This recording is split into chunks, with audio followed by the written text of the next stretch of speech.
Hi Reddit. I'm Robert. I'm 23, and I need to tell you how my parents abandoned me. Not when I was grown, not when I moved out, but when I was at my lowest, standing on the edge, ready to end everything. They knew. They were there. Let me take you back. I was 17, senior year, barely functioning. I wasn't eating. I wasn't sleeping. My grades dropped so fast teachers stopped calling home. They knew what kind of response they'd get. My dad, a tough love guy, said I needed to man up. My mom, she said I was doing it for attention. And me? I was trying to keep breathing. That was it. No therapy. No support. Just silence. Cold dinners. Slammed doors. Until one night, I broke. I didn't plan a whole goodbye. I didn't write some dramatic letter. I just cracked. Quietly. Sat in my room with a bottle of pills and finally thought, this is it. Then my younger sister walked in. That girl. She was 14, saw me, saw the bottle, and freaked. Ran to my parents. That's where everything should have changed, right? Parents rush in. Sit me down. Call a doctor. Hug me. Stop everything. Nope. My mom came in, looked at me, looked at the bottle, and said, "You're just trying to scare us." My dad stood in the doorway. Didn't even step in. "You want attention? Then go to a hospital. Don't drag this house into it." That was it. They walked away. Walked away. I didn't go through with it that night. Not because of them. Because of my sister. She refused to leave me alone.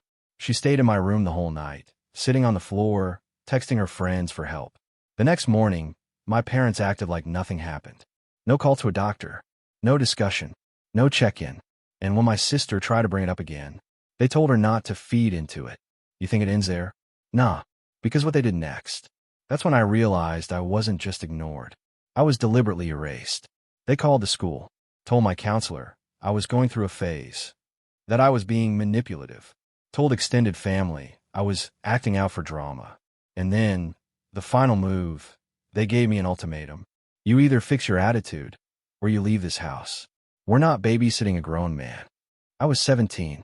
That was the moment I learned something no kid should ever have to realize.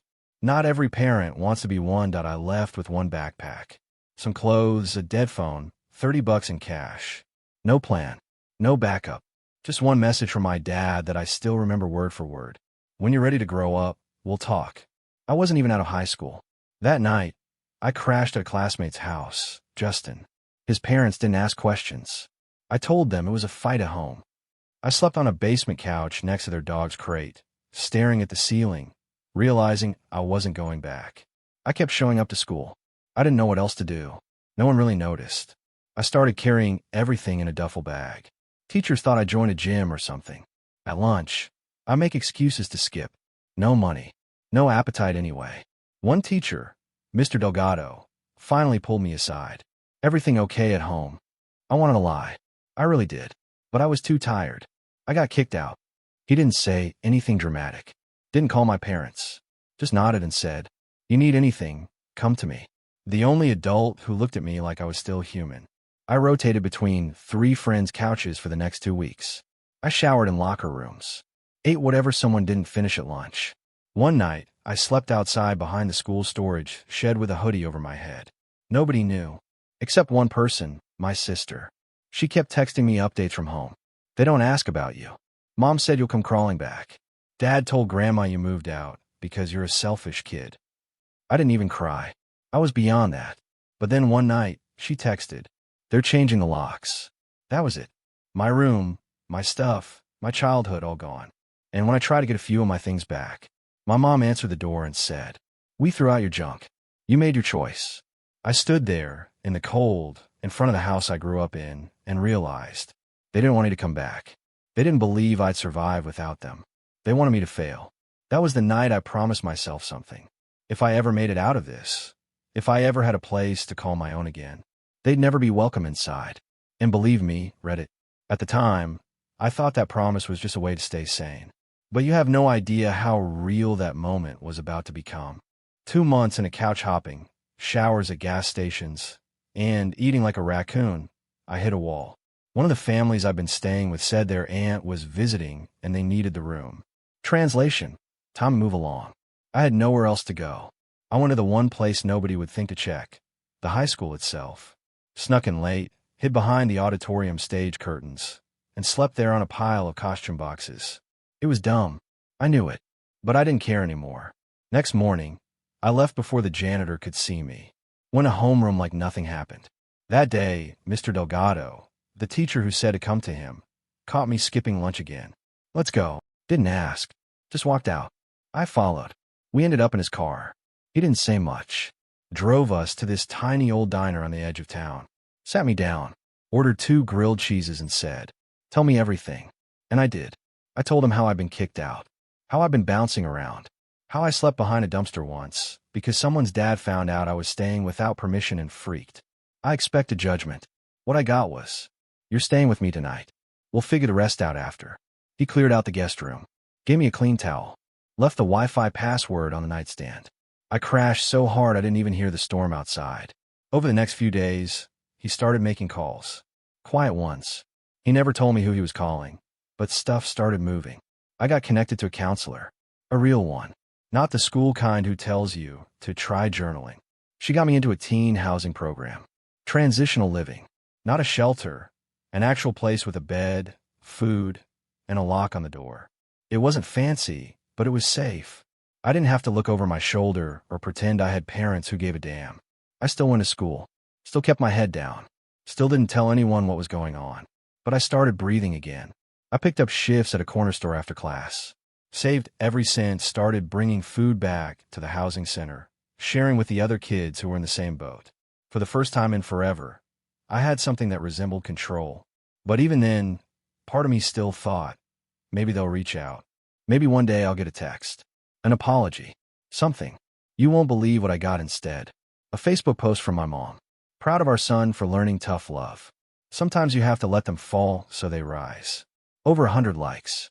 Comments section full of, "You did the right thing. He'll thank you one day." I wasn't even angry. I was done. That Facebook post did something to me. Not because of the lies. I expected that. But because they turned my survival into their story. Their tough love worked nonsense. Like I was some messed up dog they kicked out that magically learned to sit and fetch on its own. And people believed it. That was the part that stuck in my throat. The same people who used to say, "He's troubled," or "He's ungrateful," were now calling my mom a hero. Meanwhile, I was still budgeting shampoo like it was a luxury. One of the other guys at the housing center saw the post. "Bro, is this your mom?" I looked at the screen and just nodded. He stared at me like I was a ghost. "That's cold." Yeah, it was. I didn't comment. Didn't DM her. Didn't message anyone in the family. I just let them keep talking while I kept grinding. Graduation came up fast. I almost didn't go, but Mr. Delgado showed up the morning of in a button-down shirt and said, "I didn't wake up at 6 a.m. to return your cap and gown. Put on." So I did. I walked across that stage with nobody clapping from the family section. But the housing counselor, Mr. Delgado, and 2 kids from the center screamed so loud they got shushed by a teacher. I still have a photo. Me holding the diploma, eyes dead, smile fake. But I made it. That mattered. And then, the final hit. 2 weeks after graduation, I got a letter from my parents. Not handwritten. Typed. Cold. Inside, "Now that you're an adult, we hope you've learned to appreciate the choices we made for your growth. We'd like to invite you to your cousin's wedding. It'll be nice to show the family you're doing well. No apology. No responsibility. Just a PR move so they could parade me around like I was proof they parented right." I tore the letter in half. That same day, I got a call from the manager of the gas station where I worked part-time. They had a full-time opening. Decent pay. Flexible hours. It wasn't glamorous, but it was mine. And when I moved into my first solo apartment a few months later, air mattress, folding chair, and all, I taped that letter to the bottom of my trash can, because that's where their version of my story belonged. But don't worry, Reddit. They weren't done. Because a year later, when I finally started finding some real peace, they came back again. And this time, they brought lawyers. I hadn't heard from my parents in over a year. No calls. No messages. No happy birthday. Not even a passive-aggressive like on social media. Which was perfect. I'd finally started to breathe like a real human. Until I got a letter. Not a card. Not an invite. A letter from a lawyer. Certified. Envelope stamped. Real as hell. Inside, our clients, Mr. and Mrs. last name, are seeking to reclaim a sum of financial support provided during your upbringing, citing willful abandonment of familial obligations and lack of contact. Let me say that again. They were suing me for existing. They claimed they invested in my childhood, food, shelter, clothes, and now that I was legally an adult, I'd abandoned the family unit and owed them repayment. I thought it was a prank at first. Called the number. Nope. Real firm. Real file. Real lawsuit. They were trying to shake me down for $14,872. Exact number. Not rounded. Just enough to make me feel small, like they itemized my life. I didn't cry. I didn't panic. I called Mr. Delgado. He met me at the diner. Same one from before.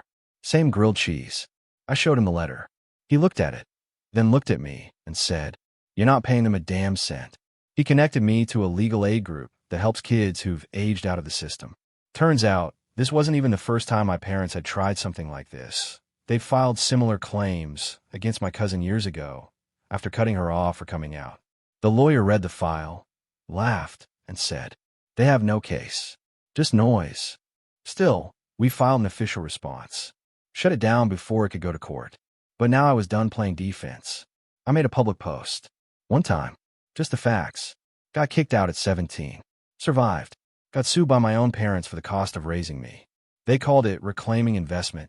I call it abuse. I didn't expect it to blow up. But it did. Thousands of shares. Hundreds of comments.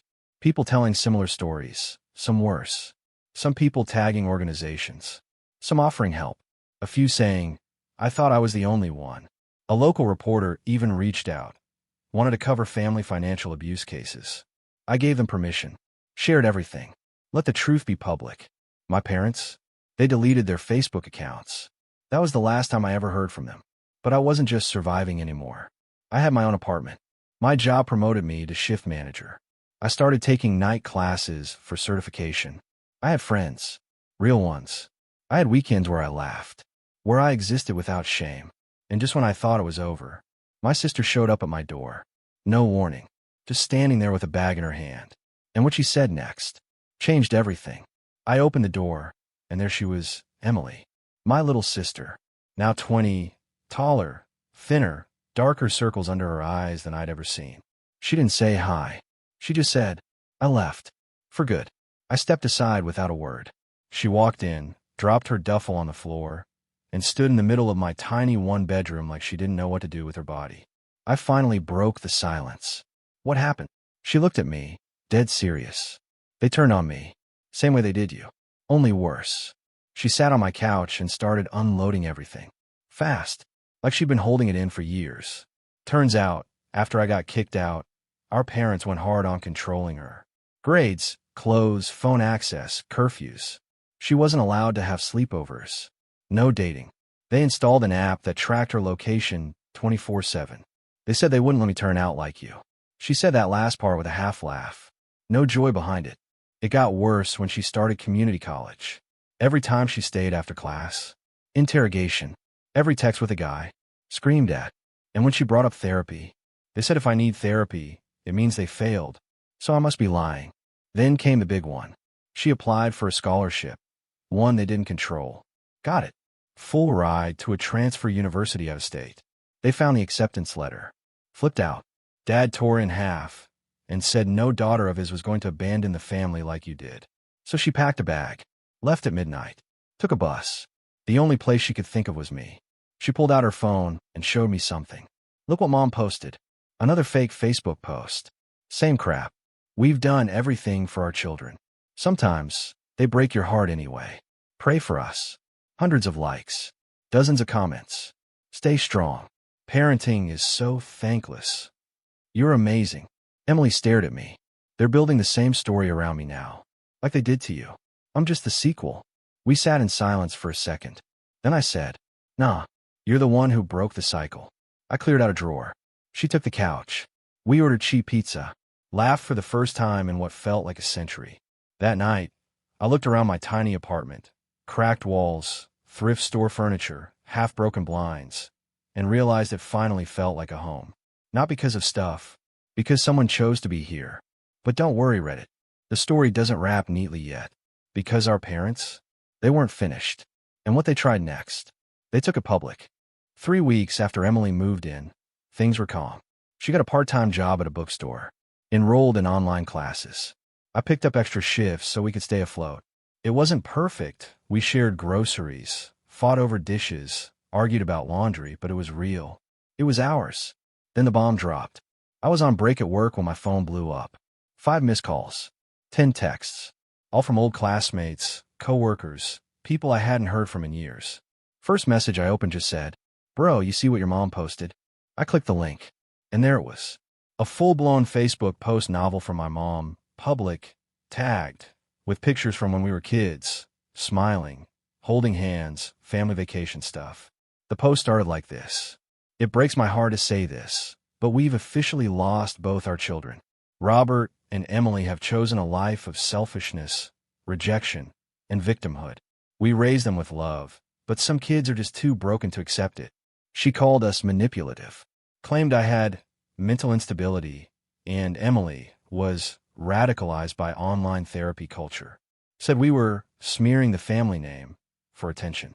Then, the kicker, she shared the story of them kicking me out but twisted it. Robert left on his own. We begged him to stay. He refused help. We prayed for him. Over 900 shares. Hundreds of comments from her church friends, neighborhood moms, people who never knew the truth. Praying for your family. So heartbreaking. You did your best. Some kids are just lost causes. I almost threw my phone. When I showed Emily, she didn't even react at first. Just stared. Then she got up, walked in the bathroom, and slammed the door. 5 minutes later, I heard her crying. Not soft tears. Full body, choking sobs. That post wasn't just a lie. It was war. They weren't content with losing us. They wanted to own the narrative, to be the victims in a story they created. I posted one sentence on Twitter. If being abandoned by your parents isn't enough, try watching them build a fan club around it. That tweet went viral. People started digging. Screenshots resurfaced. My old post from the lawsuit made the rounds again. Someone made a comparison thread, before and afters of my mom's public posts versus the private actions we described. The court of public opinion flipped. Even some of her own relatives started commenting. I always wondered why we never saw Robert at holidays. Emily always seemed so isolated. This doesn't sit right. My mom deleted the post 48 hours later. But it was too late. They pushed too far. They lost the sympathy. And we gained something better. Freedom. But just as things started to level out, we got an email from someone we hadn't heard from in 5 years. And what they sent us changed everything. The email subject line was simple. "I think it's time you knew. Sender. Aunt Marie, my mom's older sister. We hadn't heard from her since I was 17. She used to visit on holidays when we were younger. Kind, quiet, always watching more than speaking. Then one year, she just vanished from our lives. Now she was back, and she brought receipts." The message started with, "Robert, Emily, I've been following everything. I'm sorry I stayed quiet. I shouldn't have. Your parents lied to a lot of people, including me. But I've kept records, and I want you to see them." Attached, a zip folder, label for them. We opened it. Inside, dozens of files, PDFs, screenshots, scanned documents, letters. Turns out, Aunt Marie had tried multiple times to step in over the years. Emails to my mom, texts, even a CPS report filed anonymously when I was still in high school. After she visited and saw bruises on my arms I told her were from Jim. "I never believed that story," she wrote. "But your mother made it clear I wasn't welcome if I kept asking questions." There are also bank statements. One showed that my college fund, set up by my grandparents before they passed, had been emptied 3 years before I turned 18. Every cent gone. The withdrawal? Signed by my dad. Emily stared at that one the longest. They said it disappeared after the recession. No, they used it for a cruise. There were also chat logs between my mom and a family friend where she bragged that kicking me out taught me responsibility. One message stood out. "He needs to learn what rock bottom feels like. Maybe then he'll crawl back on our terms." That wasn't just tough love. That was premeditated cruelty. We sat there in silence, file after file, as every doubt we'd ever had gotten nailed to the wall. They hadn't just failed us. They plotted to break us. I messaged Aunt Marie and asked why she was coming forward now. She replied instantly, "Because I see you both building something real, and I want to help." She offered legal help. therapy contacts, even money, which we turned down. But the point wasn't the support. It was the validation. We weren't crazy. We weren't overreacting. We were survivors of a family that cared more about image than blood. Emily printed one of the emails, the one where my mom bragged about letting me hit bottom, and taped it inside her closet. "So I don't forget," she said. "Next time I start missing them." But the story wasn't over yet, because Aunt Marie's email ended with one more line. "There's something I never told you about Grandma's will." What she revealed next. Let's just say, our parents were about to lose the one thing they cared about more than control: money. Aunt Marie's last sentence in the email hit like a brick. "Your parents forged documents after Grandma passed. You were both supposed to receive money. They took it." Wait, what? We knew our grandparents left something behind. Not a mansion, not millions, but something. They were frugal, saved every dime, and they loved us. Especially Grandma. She always slipped me birthday cards with crisp 20s and whispered, "Don't tell your dad." Aunt Marie broke it all down. After our grandma died, she left behind a small trust, a modest inheritance for all 3 grandkids. Me, Emily, and one cousin on Marie's side. Each of us was supposed to receive $15,000 upon turning 21. Nothing life-changing, but enough to get your feet under you. Only we never saw a penny. Because according to the papers our parents filed, we declined the inheritance. Total lie. I knew something was off, Marie wrote. But they stonewalled me. Said you weren't in contact. Said you were unstable. I didn't have proof until now. She attached PDFs of the forged signatures, mine and Emily's. Shaky handwriting. Misspelled middle names. My signature looked like it was written by someone who barely remembered what my full name was. Emily's wasn't even close. They faked our waivers, stole the money, then buried it. That same night, Marie sent us to her attorney. She paid for the initial consult. We explained everything. The fake documents, the fund, the pattern of abuse. The attorney nodded halfway through and said, "I've seen families do worse. But this is criminal. They committed fraud, forged legal documents, and redirected inheritance funds. You want to pursue this?" I looked at Emily. She nodded before I could even speak. So we did. Filed a formal claim. Brought the forgeries. Showed Aunt Marie's emails. Her lawyer submitted everything. Then we waited. 3 weeks later, my parents were served. They tried to dodge it, claimed they were being harassed. My mom even emailed me, first time in 2 years, saying, "You're tearing this family apart. All over a few dollars." To which I replied, "You did that when you sold out your kids for a cruise and a fake narrative." They didn't respond, but they sure reacted. Tried to settle under the table. Offered us $5,000 each if we dropped it and signed an NDA. We declined. The lawyer laughed. You'd be amazed how many strong parents fold when the court gets involved. The case is still ongoing. But the moment we filed, that was the shift. They weren't untouchable anymore. They couldn't hide behind Facebook posts and sob stories. Couldn't gaslight their way out of legal action. And as it turns out, they were broke. They'd already burned through the trust money. No savings. No fallback. All they had left was a house. And when the truth finally came out, let's just say Emily had an idea point 2 months after filing the inheritance claim, we got the update from Aunt Marie's lawyer. They've defaulted. No counter. No challenge. That means we moved to asset recovery. Translation? They didn't have a cash. So now the court would come for the house. The same house they kicked me out of.